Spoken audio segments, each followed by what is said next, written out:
Welcome to Real Life Mentoring, where we explore real life issues to help you make an authentic difference in the world.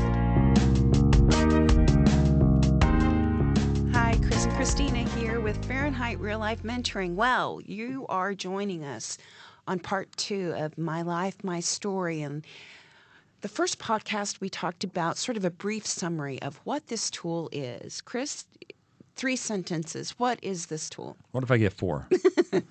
My Life, My Push an Story. envelope. It's a mentoring tool. Basically, I want to help you assess your past, process the present, and help you plan for the future. Very good. And we talked about it's not a one and done. You just don't sit across the table from somebody and, okay, so let's talk about your story. But this is an ongoing tool, a tool that as trust builds with your mentee, you can go deeper into the parts of that tool. And so that's what we're going to do today for the sake of role modeling and giving you a tool that you can sort of put legs on for yourself. Today, we're going to take the first portion of the tool, the past component, and I'm going to role play as the mentee. Okay. You're going to be the mentor, and we're going to demonstrate what going through this tool looks like. And I want to clarify, this is a tool that will enable you to really know another person well. Sure. And they will know you. And so a person will feel known, heard, and cared for, I promise you, when you take the time to get to know their story. Exactly. So Yeah. shall we get started? Yeah, let's All get right, started. so we're sitting down at a coffee shop, we're taking a walk, whatever. I want people to see that mentoring, it's not sterile. Right. It's about relationships, talking, connecting, getting to know one another. It may seem a bit planned in the beginning, and there's elements to that. We have to meet on this day because that's when it fits for both of us. But healthy relationships are not stale like that. Sure. Okay. So maybe you're taking a walk, coffee shop, whatever, and you sit down and you say, hey, Christina, as I get to know you better, what will help me is this. I want to know about your past, present, and future. I want to know your story. I want to know about your life. And so I've said this many times. If all I know is about what I know about you today, Christina, I don't really know you. Right. I know a small piece of you. And so your past can include from yesterday to obviously your first few memories. Right. Let's talk about, before we role play, but Sure. let's talk about what are some things, for example, when I'm meeting with someone who's a real introvert, Right? and they do well with yes and no questions, I need to ask open-ended questions. But what are things that I ask to help spur on conversation? So we've talked about this in the tool. Yes. We may say things like, so Hey, how many... where did you grow up? Exactly. How many kids were in your family? Right. I'm glad you mentioned, what if you have someone who's a high introvert? Now, God's created introverts and extroverts. Sure. It's not a negative. It's just different. Yeah. I was mentoring a guy, and I'm trying to do this with him. We had met, and we'd met at church, and we'd connected and talked. Hey, let's meet up for coffee. I thought it would go smoothly, no problem. We sat down at a coffee shop, and it was like, as I say, pulling teeth. It was Sure. painful. I would ask a question, and he would answer with a very basic answer and then stop. Sure. There was a lot of silence. And I was watching his body language, and he was really uncomfortable sitting across from me like that. Keep Sure. in mind, we didn't know one another personally yet, had just barely known each other at all. And I was asking him questions about his life. We were in that coffee shop about 30 minutes, which was very awkward. Yeah. But yet we both wanted this. Sure. And finally he says, hey, Chris, do you mind if we walk on the street? Walk on the street. Walk on the street. No, we Meaning lived in take a Vienna. walk. I'm Okay. sorry. Take a walk. Walk on the street, yeah. Yeah. Take a walk on the wild side. Isn't that a song? Sorry, anyway. Okay. And you digress. Yeah, I So do. you 'Cause got out from sorry, the cafe. I love music. Hey, that's a part of my past. I love music. Okay, that's great. So you got out of the There we go. cafe and you took a walk together. And then what happened? Can I just say what we're doing right now Uh-huh. is a very natural, typical, healthy mentoring experience. Okay, very good. See what I'm saying? Yeah. Oh, it reminds me of a song. Anyway, Okay, very good. so here we go. We lived in Vienna, Austria, a large Yep. city, public transportation. So that's why he asked me, can we take a walk on the street? So I thought, okay. And then I realized what was happening. As soon as we got out of the cafe on the street, We were both facing the same direction. Sure. Not The looking at focus each other. wasn't on him. Wasn't on him. And we're walking, and there's traffic and noise around us from other things. And he totally became himself. Yeah. He needed the comfort of a distraction. He did. Yeah. And so I learned that great tool, but Be you've got adaptable. to adapt it and adjust it. Right. And this is just for free. That's why we say when we're mentoring somebody, we let the Holy Spirit be our guide. It doesn't take a rocket science to go. If somebody is Did you say a sitting rocket there- science? A rocket scientist. There we go. To figure out, whoa, this guy's uncomfortable. What do I do? Right. The Holy Spirit gives you wisdom and common sense to go, okay, let's do something different. Yeah. Okay. So back to the tool. What are some things that you want to find out from a person's past? How do you begin to ask questions, formulate questions? Depending on the person, you might want to say some things about yourself. Hey, I'm Chris. I grew up in Oklahoma and Texas. And they may ask, well, how did you end up in Vienna, Austria? And what that does, it's opening up a conversation. Sure. You're becoming more comfortable with one another. And then you could say, oh, okay, so where are you from? Right. I've met you here in Vienna, but is this your home? Right. And yeah, it develops from there. You could ask things like, you have siblings. Where do you stand in the order of it? Are you the firstborn, middle, lastborn, whatever? There's all kinds of questions you can ask that are not threatening. Right. And begin. depending on the trust level, some people are total open books. You meet them for the first time and they're going to tell you their most painful experience and how that affected them today. And that's okay. But you got to read your mentee, right? Because these questions, they're providing information, but they're also a question with the answer that leads to another question, that leads to another question. It does. And you made me think of this. There was an older man I was mentoring in the past, and we had met several times, but I had not used this tool.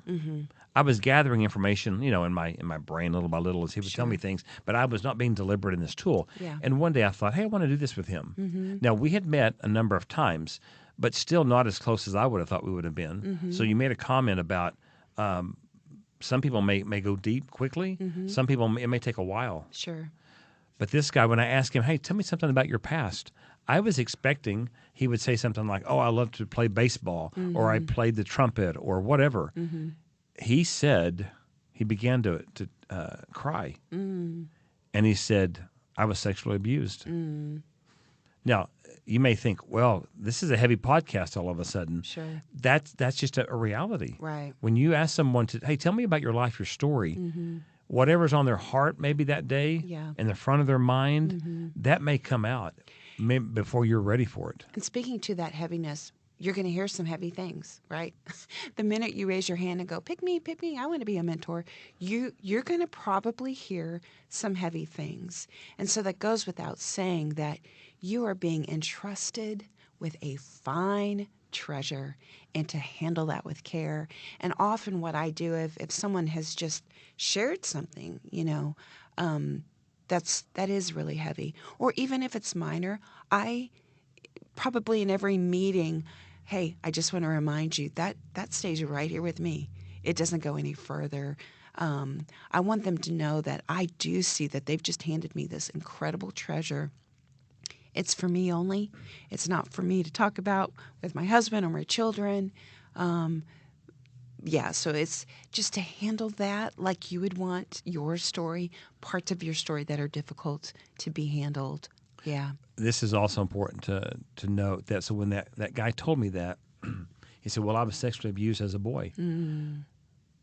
We were obviously alone in a room talking about this, and I didn't go any further. Yeah. Well, tell me about what were your favorite hobbies? How ridiculous that would have been. I needed to Exactly. honor that moment as he Right. sat there in tears. So I comforted the man. He'd become a friend at that point.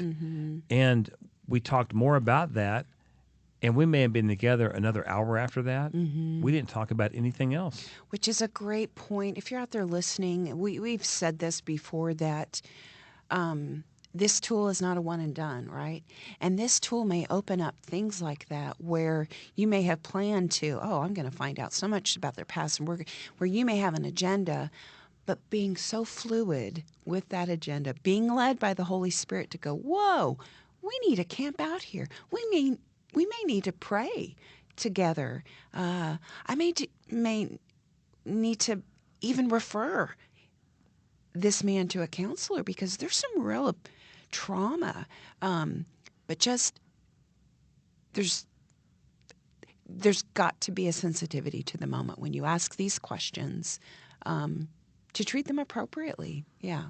Well, this is another good point to say that our past, they're connected to our present. Exactly. Yeah. Okay.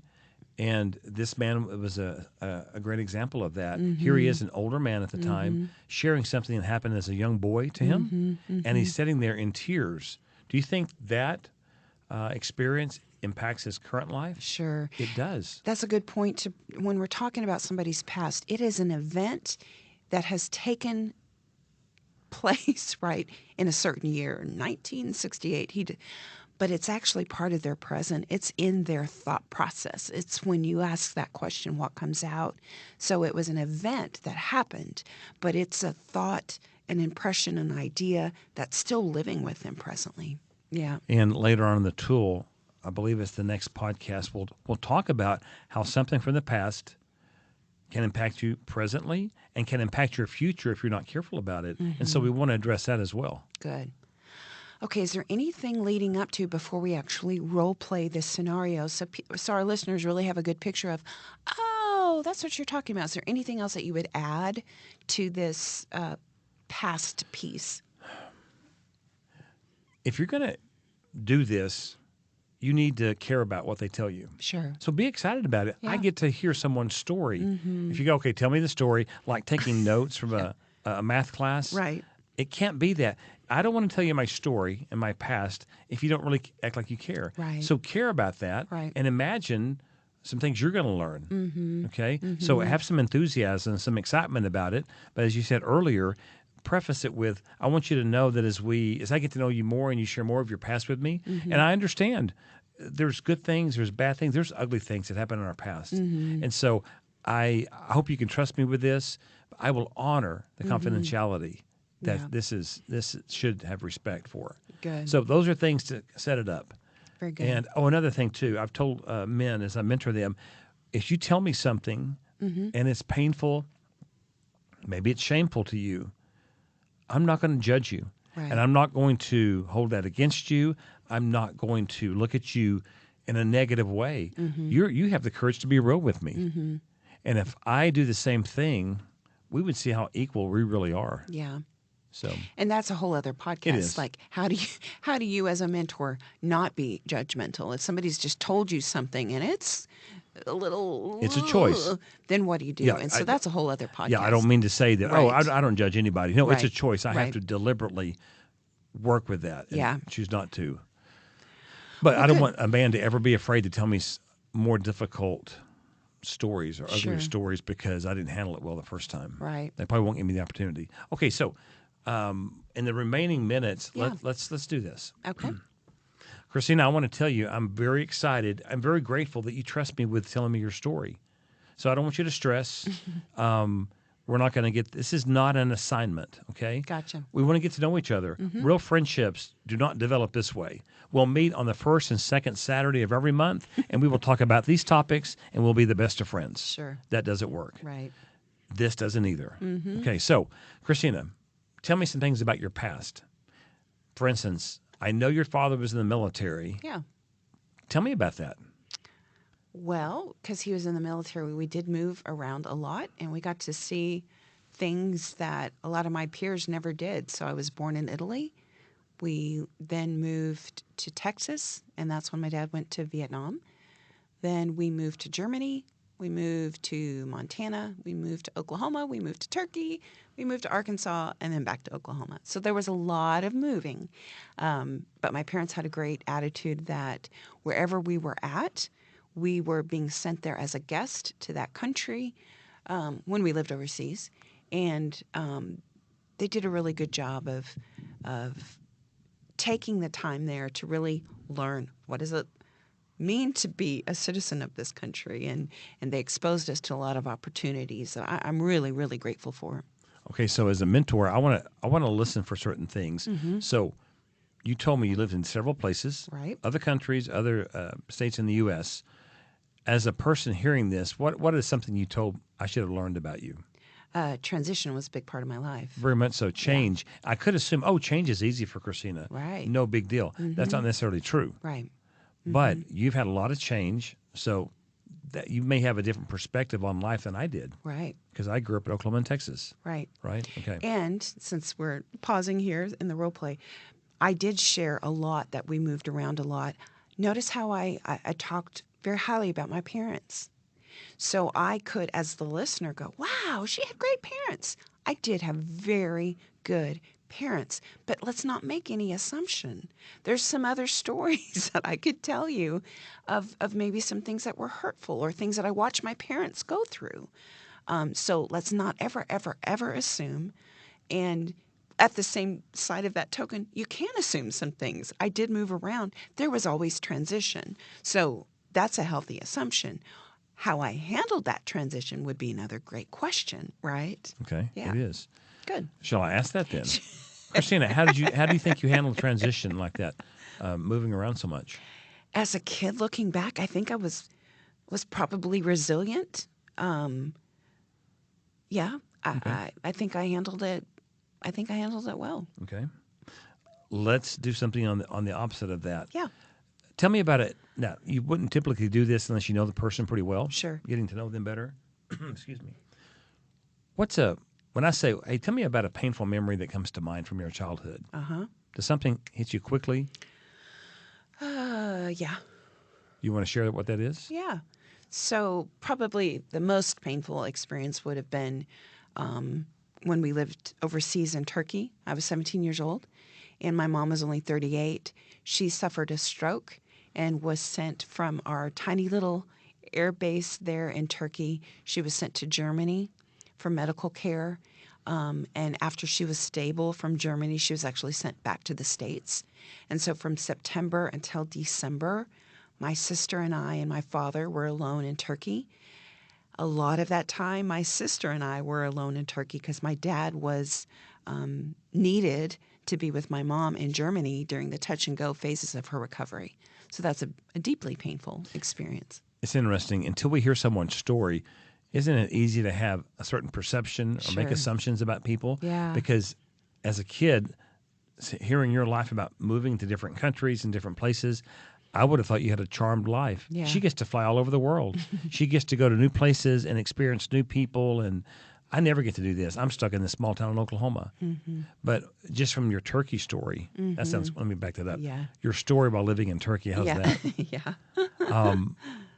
No one wants to go through that. No. That's painful. That's scary. Well, and 17 is a weird age, right? You're kind of a young woman, but you're kind of not. And you can see adulthood, but you really don't have the mental capacity to deal with adult kind of issues. And so that was a real marker for me. That situation alone forced me to step into adulthood when I wasn't ready. Okay.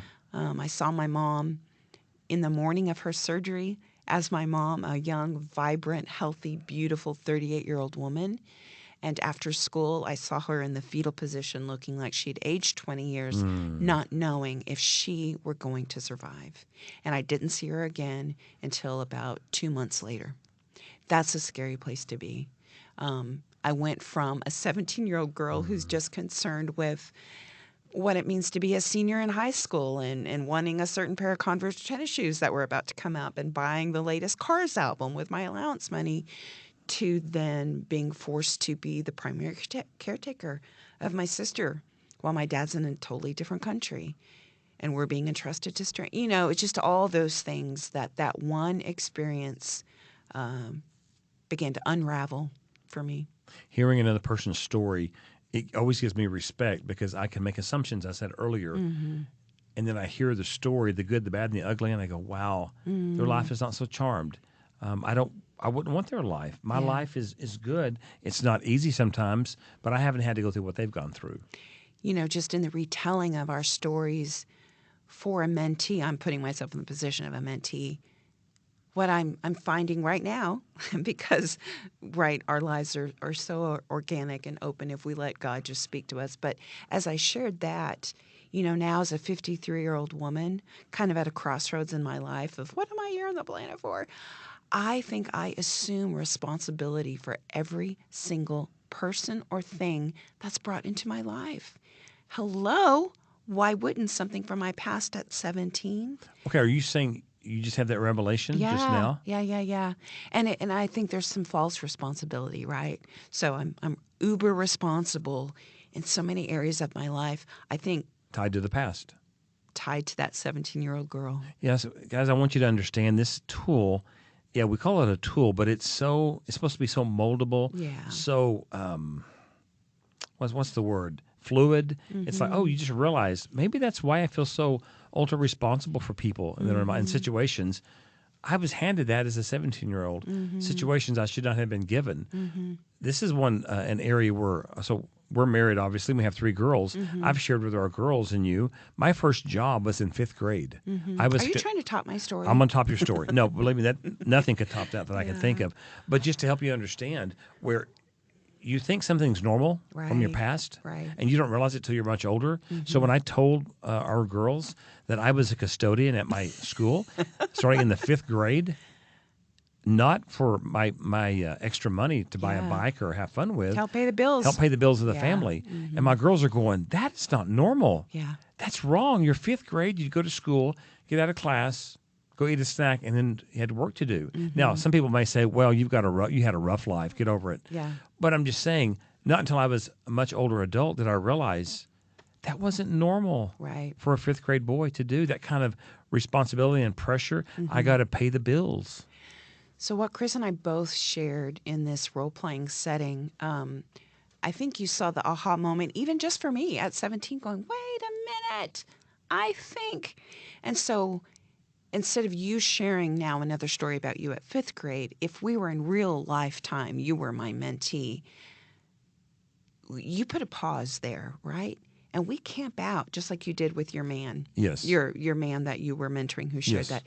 And I would want my mentor to camp out here with me for a little bit, investigate this. Wow. What do you think God's trying to tell you? Or how do you think you're supposed to press into this? Or do you need some healing from that?